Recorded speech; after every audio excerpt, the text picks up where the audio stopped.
Kamusta, Virgo? Welcome to Like a Tarot. Alamin natin kung ano ang purpose ng buhay mo. Ano ang clear goal or direction mo? Ano ang kaya isakripisyo or ang gusto mong masolve? Unahin muna nating alamin kung ano ang message ng mystical cards sa iyo. Paalala para sa mga bagong viewers na ang reading na ito ay timeless reading. General reading, ano man ang edad mo or gender mo, kunin mo lang kung ano yung akma sa sitwasyon mo. At saka ikaw na rin magpalit kung si person mo ba ito or ikaw. At ito ang start ng 1 week reading mo.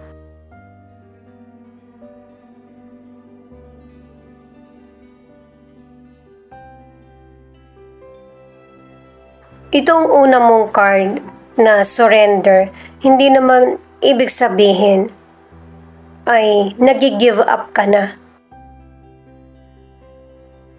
I-let go mo yung person, situation, or bagay na hindi mo naman deserve or hindi mo na kailangan. Magiging sanhi lang ito ng delay at saka mahihirapan ka lang. Tumutugma itong next card na priorities, yun yung dapat mong inuuna. Para madali mong malalaman kung ano yung purpose mo sa buhay. Pero kung masyado ka nang nagiging focus sa priorities mo or dumadami ito, yung top priority mo ang unahin mo.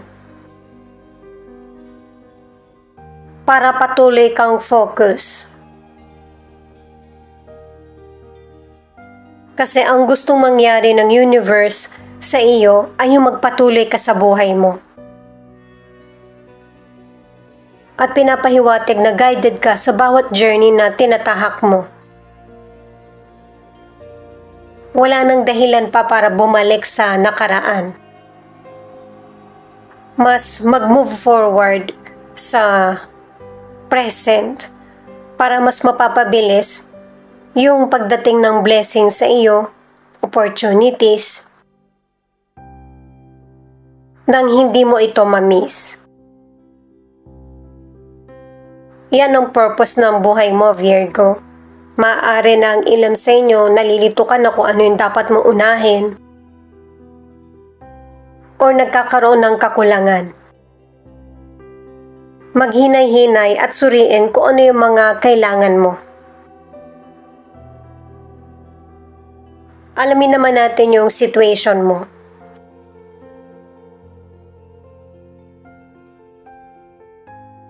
King of Swords in reverse, Ten of Wands, Page of Wands. Merong person na malamig ang trato sa'yo at saka yung dating minamanipula ka na dahil sa ang dami mong responsibilidad. Kaya nababagalan ka sa daloy ng buhay mo. Pero may mga Virgo na dahil sa ganito yung trato sa'yo, nauubos ka. Yun bang pasensya mo? Nape-pressure ka at saka hindi lang yung person ang nanlilinlang sa'yo, pati na rin ikaw. Kasi nahihirapan ka na pero tinutuloy mo pa din. At hindi habang buhay ganito yung sitwasyon mo. Kasi maghihinay-hinay ka din. Maaalala mo muli kung ano yung purpose mo sa buhay. Para sa career o negosyo, hindi maganda yung trabaho mo ngayon o negosyo. Napakarami mong responsibilidad. At nalalaman ng universe na meron kang pinaplano o gustong simulan.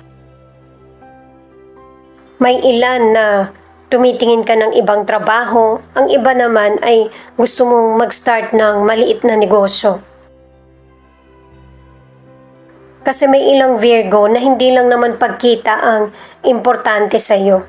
Yung bang komportable ka sa ginagawa mo, negosyo man or career. At saka may mga Virgo na hindi ka gumagawa ng hakbang nang hindi ka ready. May ilang single na meron kang nakilalang person na hindi siya maalis sa isip mo. Kinikilig ka talaga kapag naaalala mo siya. Kaya marami kang gustong malaman patungkol sa kanya. Ang ilan sa relasyon kulang sa tulungan, kaya nagiging toxic ang relationship nyo. Yung bang ang daming gustong gawin or plano ng person mo, pero ang pinakakumikilos sa relasyon nyo ay ikaw. King of Cups, Nine of Swords, Queen of Pentacles. Pwedeng ikaw ito o yung person mo na dahil sa sobrang gusto mo siya or mahal mo siya, hindi mo siya makumpronta. Kaya kahit sobrang nasasaktan ka, tinitiis mo ito. Sa trato niya sa'yo or mga sinasabi. Ang ilan sa inyo kulang ka na rin sa tulog. Kasi, halimbawa sa umaga iisipin mo na ito yung gagawin mo. Pero, sa gabi iniisip mo kung tama ba yung nagawa mo. O kaya mga balak mong gawin.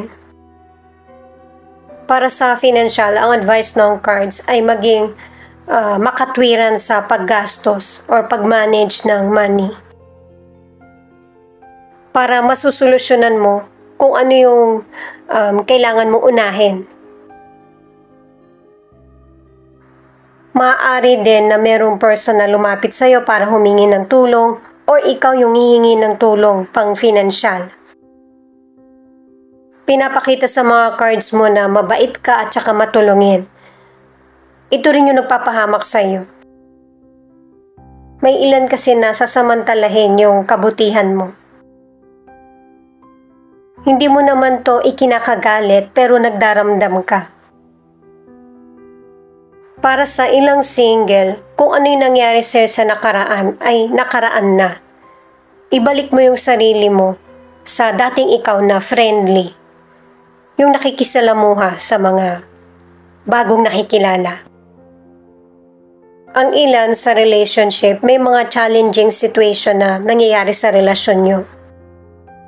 Pero huwag ka masyadong magpaka-negatibo at saka magkaroon ng boundaries para hindi ka naaabuso kahit person mo man siya.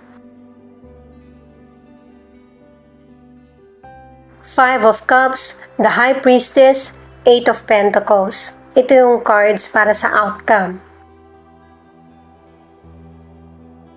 Pinapakita ng mga cards na to na kailangan mo nang tanggapin kung ano yung kinakailangan na changes sa buhay mo.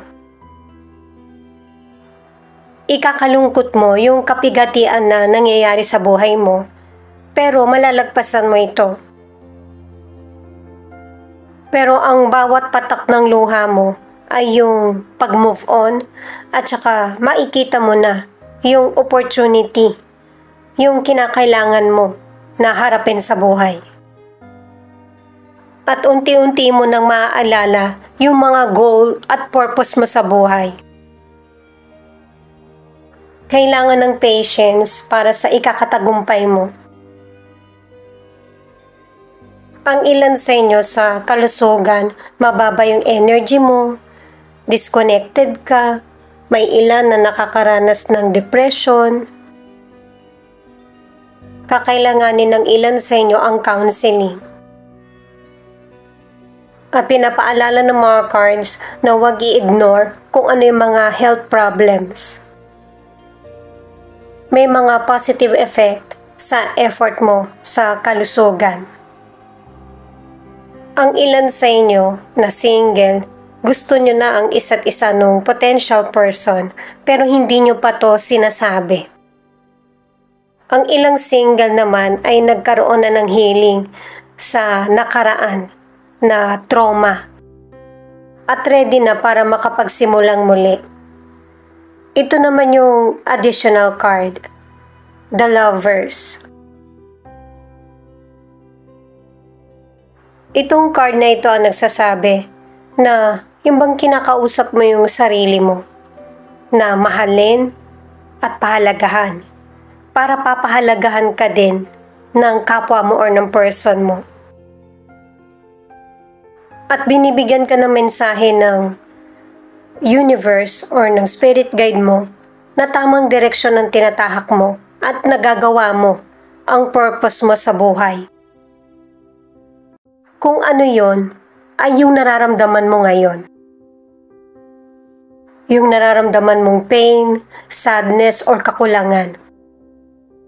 Sign ito na ibinibigay ng universe na para mapahalagahan mo hindi lang yung sarili mo kundi yung relasyon mo sa kapwa mo or sa person mo. Kung ano yung mga dapat itama. Para sa ilan na nasa relationship dahil sa ikaw yung gumagawa ng paraan para masolusyonan yung kakulangan at ang problem sa relasyon, kahit naman sino may isip talaga na napakaswerte kasi ikaw yung nakarelasyon. Wala nang dapat isipin pa. Pero syempre, kung sino yung nagkukulang sa relasyon, kailangan ng effort at saka i-priority yung spark sa relasyon. Hindi pwedeng isa lang yung kumikilos para mag-work ang relationship. Kailangan kayong dalawa. Ito naman yung feelings ng person mo na pwede rin ipakita kung ano yung feelings mo. Ayan guys, so pinapakita pa rin talaga na isa sa inyo ng person mo yung maraming responsibilidad. Yung bang ipinapakita sa karamihan na okay ka lang, pero ang totoo, may mga situation ka na hindi mo nasasabi kahit sa mga kaibigan mo, sa family, or sa person. May alam ka ng mali, pero hindi mo to inaaksyonan. Kasi ayaw mong ikaw yung maging sentro ng issue. Ayaw mo nang ikaw yung pumupuna sa kapwa mo. Kaya ang ilan sa inyo, tinitiis mo lang, pero hindi to nakakabuti sa iyo or sa relasyon nyo. Kasi iisipin ng person mo na okay lang sa'yo yung mga behavior niya. Ito yung mararamdaman mo kapag hindi ka open sa feelings mo sa person mo. Yung parang ini-ignore ka or hindi ka napapahalagahan.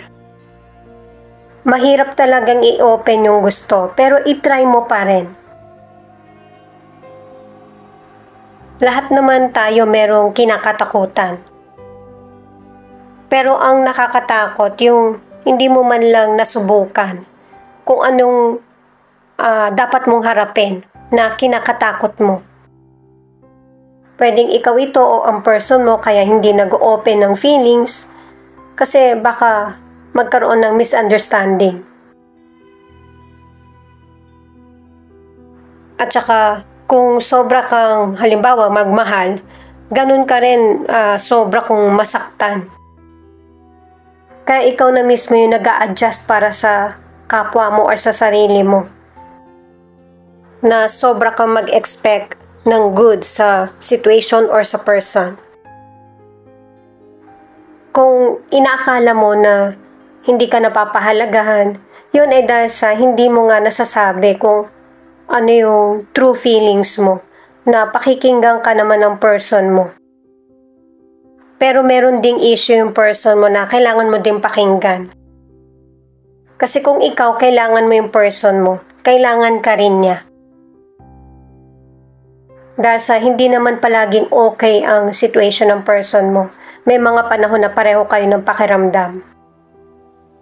Pwedeng naramdaman niya sa iyo or naramdaman niya or ipinaramdam ng kapwa niya sa kanya.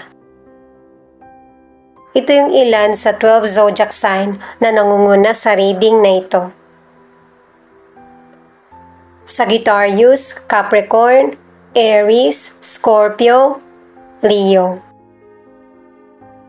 Thank you at ingat po kayo palagi.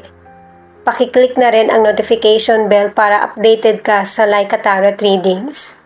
Ito yung mga letra na posibleng andito yung letra ng pangalan ng person mo or letra ng pangalan mo. H, X, P, M, B, Z.